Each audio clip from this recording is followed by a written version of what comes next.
সকালে উঠে দেখি মা শাক, সিম, আলু এগুলা কাটতেছে। তো আমি উঠে রাইস কুকারে ভাত বসিয়ে দিয়ে সবকিছু গুছিয়ে নিয়ে রান্নাঘরে চলে আসছি রান্না করার জন্য। তখন মাকে বলতেছি, "আপনি তো রান্নাঘরে বসে, বসে কেটে দিন আর আমি এইদিকে রান্নাটা বসিয়ে দেই।"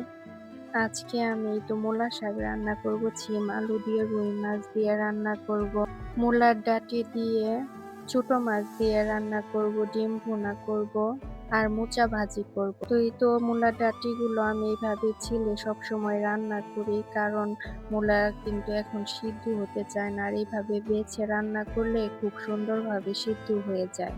আমি তো সবসময় এই তো এই ছোট মূলার ডাঁটি এইভাবে বেছে তারপরে রান্না করি। খুব সুন্দরভাবে সিদ্ধ হয়ে যায় আর খেতেও অনেক ভালো লাগে। আমি কিন্তু ফুলকপির ডাঁটি এগুলাও সিদ্ধ করে তারপরে ছিলে নেই। কিন্তু মূলার ডাঁটি সিদ্ধ করিনি, এইভাবেই কিন্তু ছিলে যায়। ফুলকপির ডাঁটি যেহেতু একটু মোটা, মোটা শক্ত, তো ওইটা সিদ্ধ করে নিলে অনেক ভালো হয়। আমি সবগুলো ডাঁটি এভাবে ছিলে নিয়েছি। তো এরপর আবার রান্না করব। তো এই তো আমার সিম আলুর তরকারি হয়ে গিয়েছে। এখন আমি মূলার ডাঁটিটাও বসিয়ে দিব।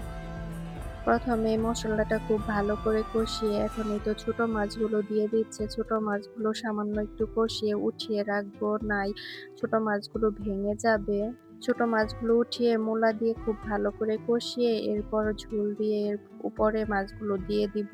তো আরেক চুলায় এই তো আমি মোচাগুলো খুব ভালো করে ভাপিয়ে নিচ্ছি। আমরা মোচাগুলো সবসময় এভাবে ভাপিয়ে রান্না করি।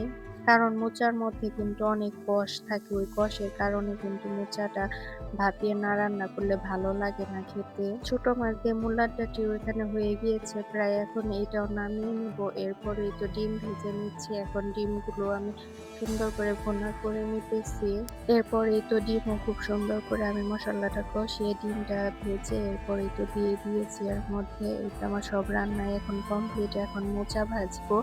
তো মোচাটা আমার সবসময় চিংড়ি মাছ দিয়ে রান্না করলে অনেক ভালো লাগে। তো আজকে হাতের কাছে তো আর চিংড়ি মাছ ছিল না। তো এই তো এইভাবেই রান্না করতেছি। কিন্তু এই মোচার মধ্যে সব মসলা দিয়ে খুব ভালো করে কষিয়ে এক কথায় মাংসের মতন করে রান্না করলে কিন্তু অনেক ভালো লাগে। তো আজকে ওইভাবেই রান্না করব। মোচা ভাজি আমার কাছে বরাবরই অনেক ভালো লাগে। তো এই তো আমার মোচা ভাজিও রেডি। সবাই নাস্তা করে ফেলছে। তো আমি সবার লাস্টে নাস্তা করতে আসছি। কারণ বাহিরে অনেক কাজ ছিল। সবকিছু গুছিয়ে, ঘর গুছিয়ে, ঝাড়ু দিয়ে এরপর আসছি খাওয়া-দাওয়া করার জন্য। সত্যি বিশ্বাস করেন আজকে সবগুলোই তরকারি অনেক মজা হইছে। বিশেষ করে এই মোচা ভাজিটা তো অনেক মজা হইছে খাইতে। আজকে খাইতে, খাইতে প্রায় আমার ১০টা বেজে গিয়েছে। এরপর আবার আমি খাওয়া-দাওয়া শেষ করে তৌহিদকে নিয়ে একটু বাজারে যাবো। তো অনেকদিন ধরেই ভাবছি যাবো, কিন্তু যাওয়া হয় না। খাওয়া-দাওয়া শেষ করে আমি চলে গিয়েছিলাম তৌহিদের মাদ্রাসায়। কারণ তৌহিদ মাদ্রাসায় ছিল। তো ওকে ওইখান থেকে নিয়ে এরপর বাজারে যাবো। তো আজকের ভিডিওটি এ পর্যন্তই। সবাই ভালো থাকবেন। আল্লাহ হাফেজ। আসসালামু আলাইকুম।